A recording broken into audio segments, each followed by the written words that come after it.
Rewind කරන්න පුළුවන් නිසා මුකුත් මගේ වෙන්නේ. BOTV TV බලන හොඳම විදිහ. Making headlines on First at 9. On a roll, parliamentarian Ikalamaja Schwerin backs up her recently expressed controversial sentiments, calls Prabhakaran our leader. Sentiments deciphered. Some condemn MP Ikalamaja's remarks while others call for context. Is absolute violation of the 1978 Constitution, Article 3. Now, the consequences of it and the importance of it ought to be taken into context. Sri Lanka Army meanwhile condemns actions undermining the reconciliation process. Harbouring hopes, former Defence Secretary gives assurance on forming a government under former President Mahinda Rajapaksa. Neighbourly assistance. India deploys a helicopter in search of missing Sri Lankan fishermen. Battle for last four. Sweden and England battling for a place in the Football World Cup semi-finals.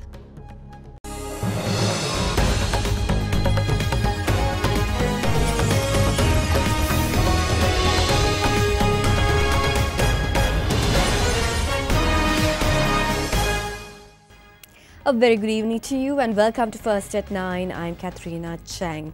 Now, former State Minister of Child and Women's Affairs Ikalamaja Schwerin, who is heavily criticised for making remarks calling for the resurgence of the LTTE, added fuel to an already burning fire by expressing similar sentiments during an interview with a media outlet yesterday. She identified the leader of the defeated terrorist organisation LTTE, Velupillai Prabhakaran, as our leader and said that Prabhakaran stood for the rights of their people and their land. Former State Minister of Child and Women's Affairs Ikalamaja Schwerin made a controversial statement last Monday in Jaffna calling for the resurgence of the defeated terrorist group, the LTTE. Following the flagrant comments, she came under intense public criticism, with politicians calling for her expulsion from Parliament. With pressure mounting over her remarks, Ikalamaja resigned from her state ministerial portfolio. That, however, has not deterred her from backing up her controversial sentiments expressed in Jaffna. In an interview with a local media outlet, Ikalamaja identified the leader of the defeated terrorist organisation LTTE, Velupillai Prabhakaran, as our leader and said that Prabhakaran stood for the rights of their people and their land. No investigation has begun into this matter. Whether I violated the constitution or not can only be determined after an investigation. They should understand the state of my mind when I made the particular speech, because no one understands the pain that child went through when she was raped and murdered.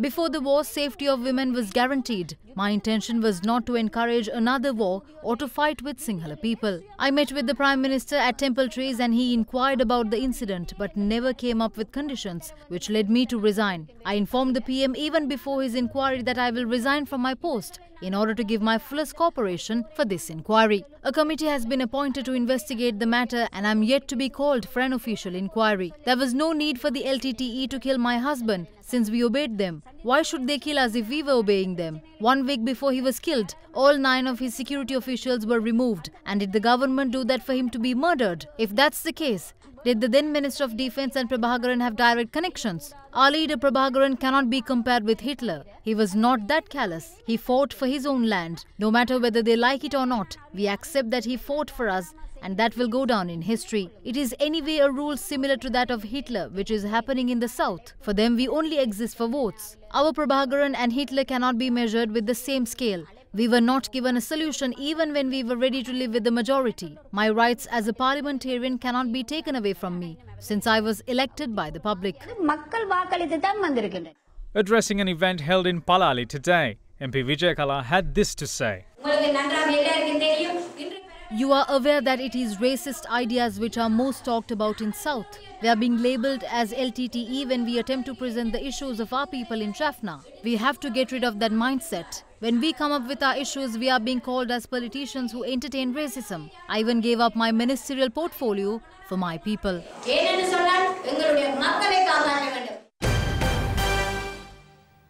With MP Ikalamaja Schwerin making waves across media, Commander of the Army, Lieutenant General Mahesh Senanayake, today issued a statement saying that persons who undermine the reconciliation process are not welcome at army camps.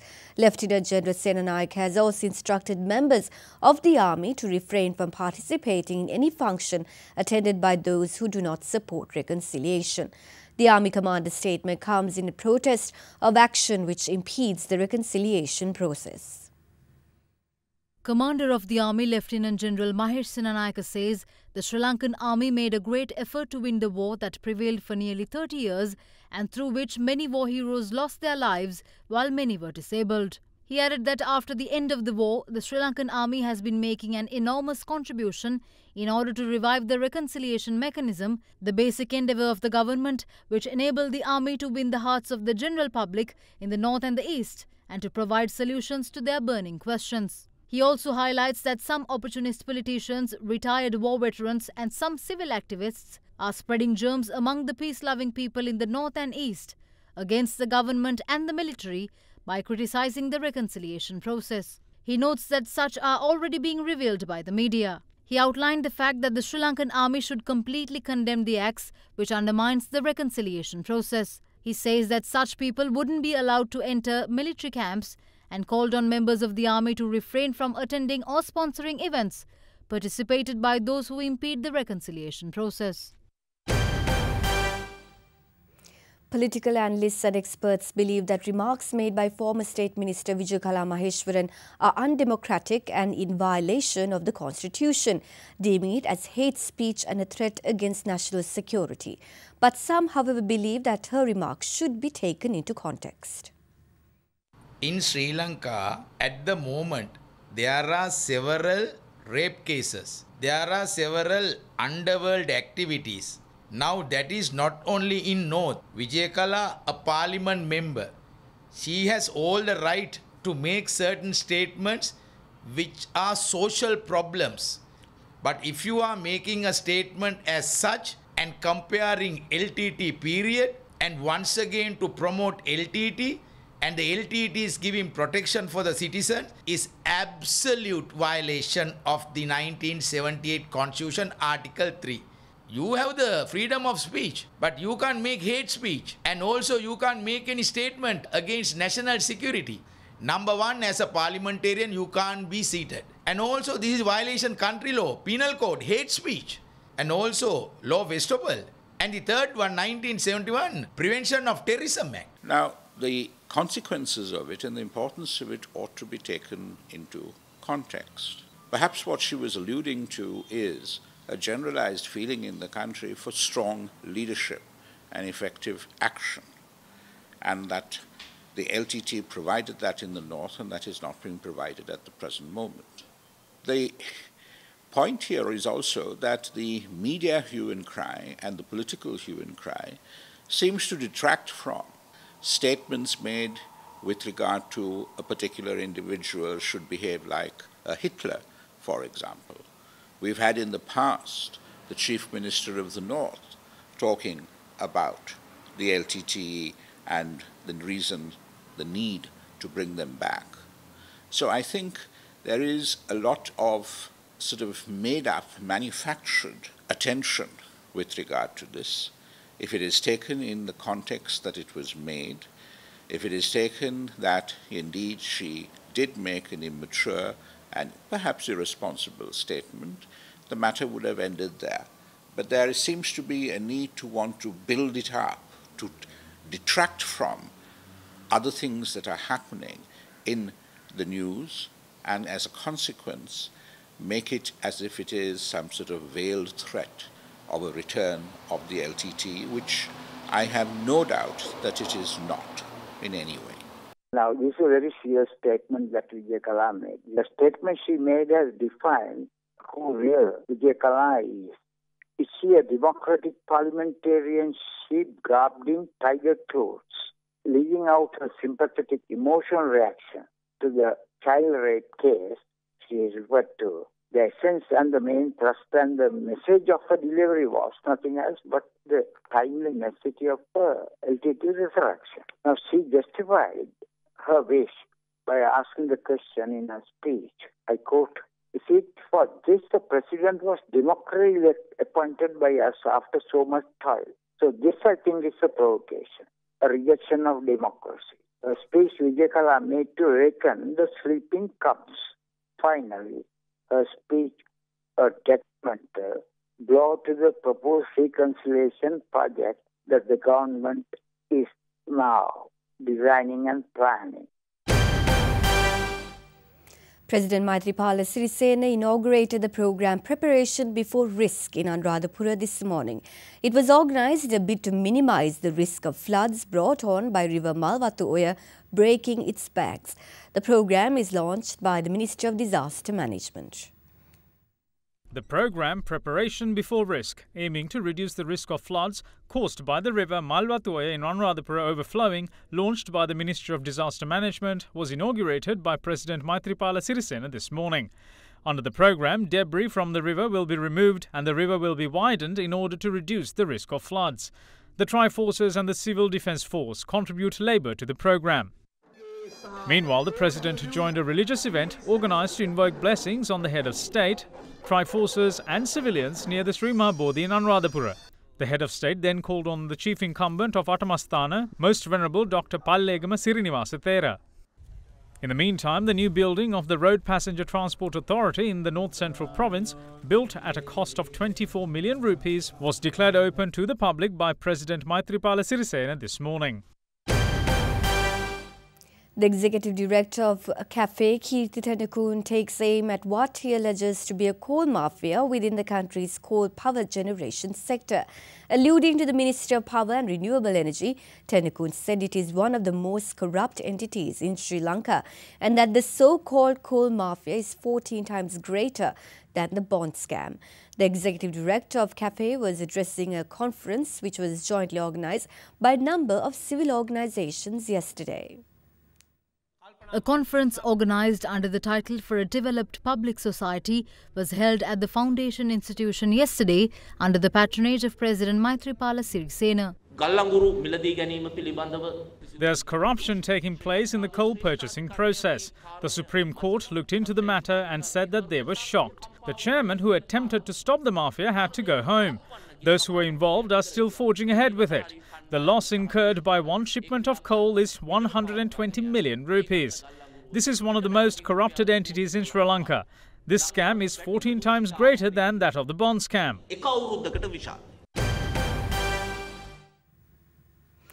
Prime Minister Ranil Wickremesinghe emphasises the importance of improvement in the country's export sector in order to strengthen the country. Addressing a function held in Biyagama yesterday, the Premier said a strong export sector will also enable the country to be rid of the debt burden. The new building of the Divisional Secretariat in Biyagama was declared open to the public under the patronage of Prime Minister Ranil Wickremesinghe yesterday. Katunayak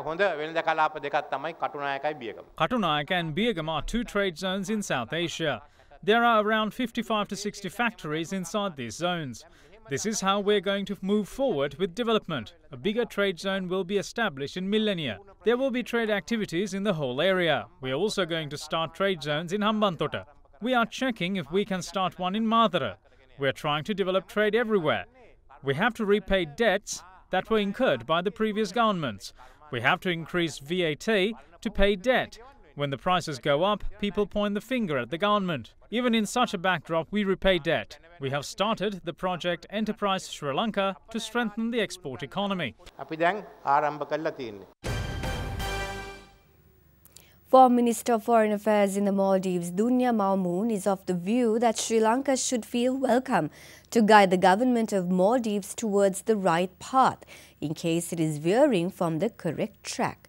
Speaking to media in Colombo yesterday, she said that Sri Lanka has always been frank with the Maldives and has given honest advice. We value the friendship that we have with Sri Lanka, as you mentioned. We have strong historical ties. Our people-to-people contacts are also very, very advanced, and I'm happy to see that. And there's a lot of travel, there's trade between our countries. I value that relationship and I hope that we can strengthen it. Sri Lanka has also, on some occasions, but very rarely, made public statements about Maldives as such. And I remember also speaking to the Foreign Minister a couple of years back to say that as a close friend, whilst we don't really like being criticized, as you will, by public statements, but close friends talk to each other. They do give frank advice. If things are not going in the right way, then I think Sri Lanka definitely should urge the Maldives and the Maldives government to take things in the right direction, which would benefit the Maldivian people in the long term. We in the Maldives are glad to see that things are going well in Sri Lanka. I know you had very difficult years. You had a very bitter, long-drawn war, and it's really heartening for us to see you overcome that and that you are moving ahead, that things are generally looking up. We can feel it even when we visit. So I think there's a lot we can learn together, and we look forward to continuing to get that support and advice from Sri Lanka and to remain close as countries. Sri Lanka is also one country that faced a lot of criticism from the rest of the world, and I guess maybe there are issues that really still need to be worked on. An Indian helicopter has been deployed in search of the fishermen who went missing after setting out to sea from the Galle harbour. Their relatives held a protest obstructing the Galle road from the Totagamoa junction, demanding that the missing fishermen be found immediately. 7 fishermen who went out to the sea from the Sindur 2 vessel on the 14th of June have gone missing. The boat in question has reportedly been in communication with the mainland until the 29th of June and haven't maintained contact since then. The 7 fishermen are identified as K.H. Daminda, A.P. Asela Chamanta, Vitarana Rohana, Susil Pranitha, H.S. Samantha, Janitha and Kalindu Nilanga Chandana. The relatives of the missing held a protest today, obstructing the Galle road at the Hikkaduwa Varala area, demanding to find the missing fishermen immediately.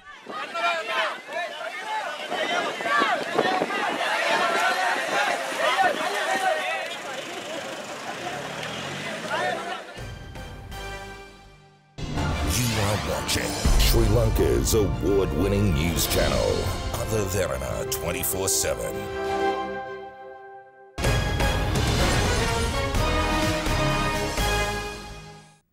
Welcome back to the news. Former Defence Secretary Gotabaya Rajapaksa says that the government that will be established in the future will be led by former President Mahinda Rajapaksa. He made these remarks at an event held in Kulonnawa last evening. The first seminar of the series Harimaga was held at the Kulonnawa temple under the patronage of former Defence Secretary Gotabaya Rajapaksa.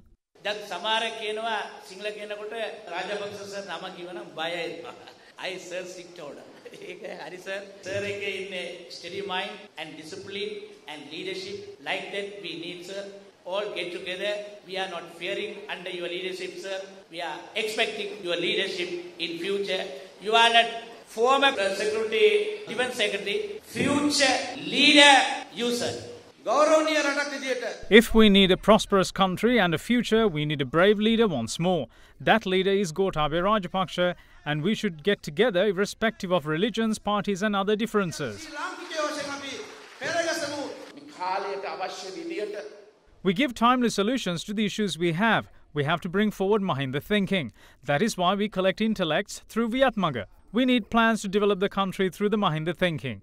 When the political leadership is given through Sri Lanka Podujana Peramuna, we are making those plans through Viatmaga at present. We'll establish any government or rule under the leadership of Mahinda Rajapaksa.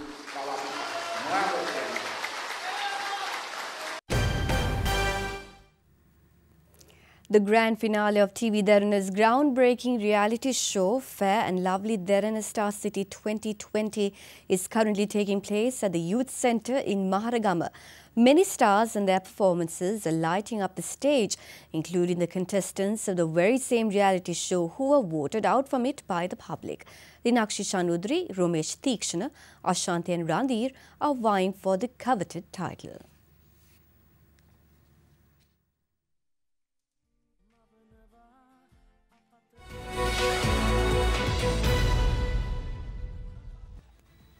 The central bank governor, Dr. Nijut Kumaraswamy, says that the central bank has decided to keep policy rates steady on low inflation and moderate first quarter growth numbers. The governor added that he revealed the move yesterday, adding that it would remain vigilant of global market developments and possible spillover effects while continuing to closely monitor domestic real economic activity. The governor expressed these views to media at the Monetary Policy Review meeting held in Colombo yesterday. The Monetary Board of the Central Bank of Sri Lanka decided to maintain policy interest rates at their current levels. Accordingly, the standing deposit facility rate and standing lending facility rate will remain at 7.25% and 8.5% respectively. According to CBSL, the board's decision is consistent with stabilising inflation at mid-single-digit levels in the medium term, thereby contributing to a favourable growth outlook for the Sri Lankan economy. And we've also seen in the first 4 or 5 months of the year that there has been a widening of the trade deficit and the current account deficit. So if you loosen monetary policy when the trade deficit is worsening and the current account is deteriorating, clearly you could play into a balance of payments crisis. And we've also seen pressure on the exchange rate. And the other factor that we need to keep an eye on is the fiscal performance. The government is likely to meet the June 30 targets on the fiscal front, but clearly there is always pressure on the fiscal side and we would need to watch that. The governor touched on the reasons behind the low growth in the first quarter of the year. According to the Department of Census and Statistics, the Sri Lankan economy grew by 3.2% year-on-year in the first quarter of 2018, compared to the revised annual growth rate of 3.3% in 2017. The governor also added that the central bank expects the year to end with a growth rate of between 4% to 4.4%. The relationship between interest rates and growth, between credit growth and economic expansion has been weakening. So the reason for low growth is not the cost of funds. There are lots of other things which affect confidence in the country, sentiment, expectations, structural problems. All these need to be addressed. By just reducing interest rates and pumping money into the economy, particularly at a time when the trade deficit and the current account deficit are deteriorating, is not a prudent course of action. And the way to boost growth is through factor market reform, through a better investment climate, through better investment promotion, through better trade facilitation, through better using our trade policy to take advantage of our location. Governor, do you still maintain the same growth expectation, around 5%? No, I think that we are in the process of revising that. I think 5% growth would be very ambitious indeed, because we've had 3.2% growth in the first quarter. It will pick up in the second half.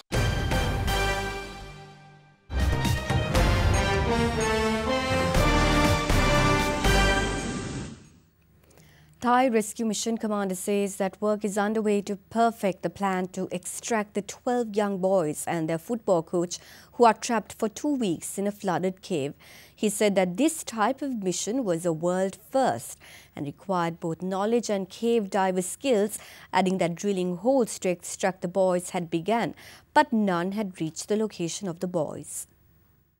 Today is the 5th day since the 12 boys and their football coach were found after they were missing on the 23rd of last month in Thailand. They're trapped in a cave complex with rainwater which flooded their cave, blocking their exit. The danger of their extraction was made all too apparent with the death of an ex-Navy diver who volunteered to take oxygen to the cave where the group is trapped. He ran out of oxygen on the way back. Given the risks involved, the rescue mission commander says that work is underway to perfect the plan to extract the 12 young boys and their football coach, adding that this type of mission was a world first and required both knowledge and cave diver skills. He says that drilling holes to extract the boys had begun, but none had reached the location of the boys.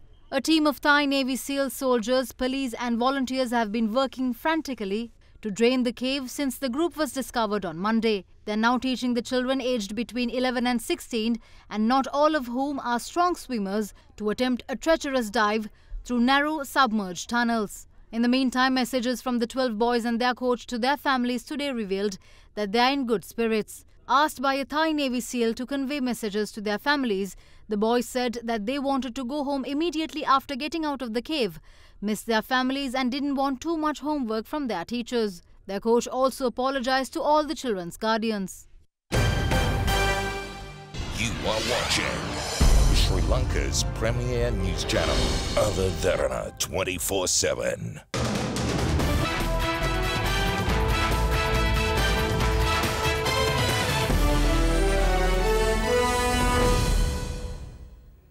Welcome back to the news. Now, for the first time in Sri Lanka, US Olympian Kim Vandenberg will be hosting swim clinics with private and public groups in 4 cities across the island between the 12th and 22nd of this month. Kim Vandenberg clinched bronze at the 2008 Summer Olympics in Beijing and is a medal winner at the Pan American Games, US National Championship and World Championship. Public and private swim clinics are scheduled to be held in Colombo, Sinigama, Galle and Kandy. She will be accompanied by New York-based coach and USA swimming official Dhammika Vitanarachi during her visit. For further details as to how you can enroll in the swim clinic, you can log on to their Facebook page. You are watching Sri Lanka's #1 news channel, Derana 24/7. Shanla Fernando is at the Derana Weather Centre with your forecast first evening edition.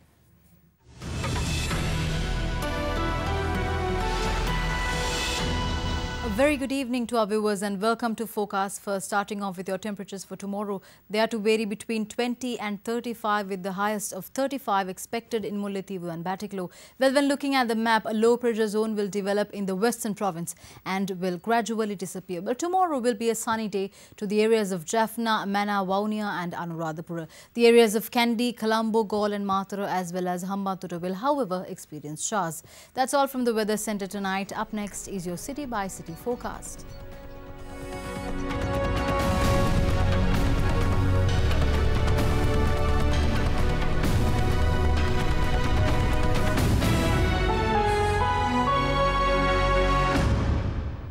Well, that's it from Derana First at 9 for tonight. But before we go, we'd like to leave you with some visuals from the greenery of Western Nepal.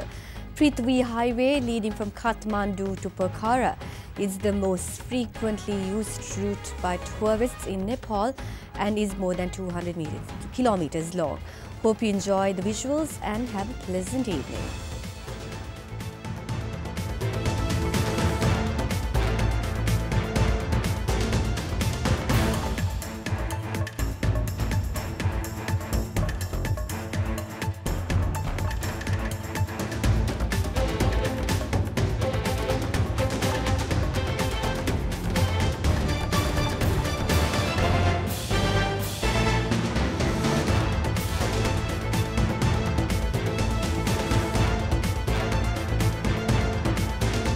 Bringing you the news and information 24 hours a day.